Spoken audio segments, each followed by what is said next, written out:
حضرت آدم زمین پر کیا اترے کہ فرشتوں کی وہ بات جو اللہ نے ان کے دل میں ڈالی تھی سامنے آ ہی گئی کہ مٹی کے پتلے زمین پر جائیں گے تو وہاں ہنگامہ بپا کریں گے اور ایک دوسرے کا خون بہائیں گے۔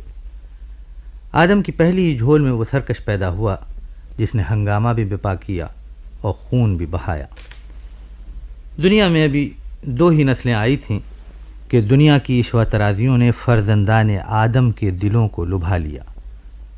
قابیل نے چاہا کہ اسے دنیا ملے اور عقلی ماسی پری پہ کر اس کی شریک حیات ہو۔ جو ہم سے دنیا مانگتا ہے ہم اسے دنیا دے دیتے ہیں، فرمانے والے نے قابیل کو دنیا دے دی۔ حابیل نے حیات 2 روزہ کی بس اللہ کی خوشنودی مانگی۔ ارشاد ہے جو ہم سے ہماری خوشنودی کے طلبگار ہیں ہم انہیں تقوی عطا فرماتے ہیں۔ چنانچہ اس ارشاد کے بموجب حابیل کو تقوی بخش دیا گیا۔ سورہ مائدہ میں ہے حابیل نے کہا تو اے میرے بھائی قابیل اگر میرے قتل کے در پہ ہوگا تو یہ نہ سمجھنا کہ میں بھی تیرے قتل کے در پہ ہوں گا۔ نہیں نہیں، میں تو اللہ سے ڈرتا ہوں جو سارے جہانوں کا رب ہے۔ یہ اعلان کھلے عام اور سرے دار صرف اور صرف اللہ والوں کا کام ہے۔ قابیل نے سوچا مادی دنیا میں صرف مادہ ہی حقیقت ہے، اگر میں نے مادی فائدے کے لیے قوت و استحصال سے کام نہ لیا تو جو میں چاہتا ہوں وہ حاصل نہ کر سکوں گا، اس لیے بہتر ہے کہ میں حابیل کو ٹھکانے لگا دوں۔ سورہ مائدہ ہی میں ہے شہید ہونے والے بھائی نے کہا تھا کہ تیرا شمار دوزخیوں میں ہوگا کیونکہ یہی ظالموں کی جگہ ہے۔ قابیل کو اس کی پرواہ نہ تھی، وہ جنت و دوزخ کی اصطلاحوں میں الجھنا اپنی فرزانگی کی توہین سمجھتا تھا۔ اس کی نظر میں اصول، انصاف، ایثار، تقوی اصطلاحی سہارے تھے جو علم، عقل اور فکر سے محروم سادہ لوح دل کی ڈھارس بندانے کے لیے اختیار کر لیتے ہیں۔ حابیل کی روح چلائی تیرا جسم مادی صحیح لیکن تیری روح کا کیا ہوگا؟ جسم فنا ہونے والا ہے، روح فنا نہیں ہوتی۔ دنیا تو ہم خزاں رسیدہ خشک پتے کی طرح چھوڑ ہی دیتے ہیں لیکن کلی کا چٹکنا کچھ اور ہے۔ کیا تو بھول گیا کہ بوئے گل مادہ نہیں پھر بھی حقیقت ہے، ایسی حقیقت جو ازل سے ابد تک سب کو شاد کام اور شادماں کرتی ہے، خود مٹ بھی جاتی ہے تو اپنی چاہت چھوڑ جاتی ہے۔ ارشاد ربانی ہے فَأَلْهَمَهَا فُجُورَهَا وَتَقْوَاهَا قَدْ أَفْلَحَ مَنْ زَكَّاهَا وَقَدْ خَابَ مَنْ دَسَّاهَا۔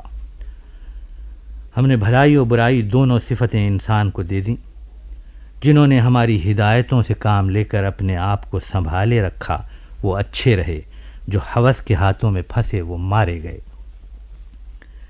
یہ کشمکش جو آدم کے خاندان سے شروع ہوئی آخری فرزند آدم کے خاندان تک باقی رہے گی، اور اسی کشمکش کی زد میں رسولان حق قم فانذر وربک فکبر کا نعرہ بلند کرتے رہیں گے۔ اعلاء کلمت الحق کے لیے کبھی وہ طوفانوں میں کشتی ڈال دیں گے، کبھی آتش نمرود میں کود پڑیں گے، کبھی سحر سامری سے الجھیں گے، کبھی اپنے کندھے پر صلیب اٹھائے اپنے مقتل کی طرف رواں دواں ہوں گے۔ کبھی مسجد میں کوئی فیروز لولو انہیں جاں بحق تسلیم کرے گا، کبھی قرآن پڑھتے میں ان پر تلوار پڑے گی، کبھی کوئی ابن ملجم ان پر گھاؤ لگائے گا۔ کبھی نینوا کے ریگزار میں تشنہ لب جام شہادت نوش کریں گے۔ یہ سب اللہ کے وہ برگزیدہ بندے ہوں گے جن کی نظر حیات پر نہیں مال حیات پر ہوگی۔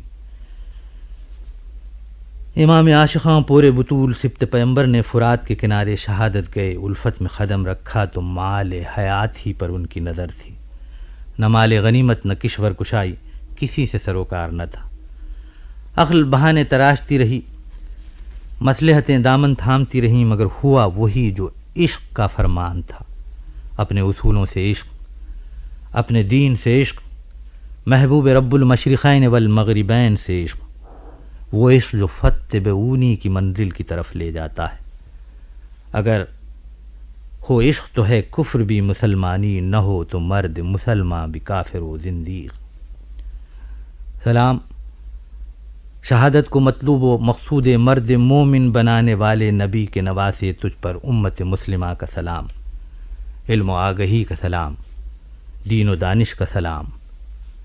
اے صبا، اے پے کے دور افتاد گاں، اشک ماں بر خاک پاکے او رساں۔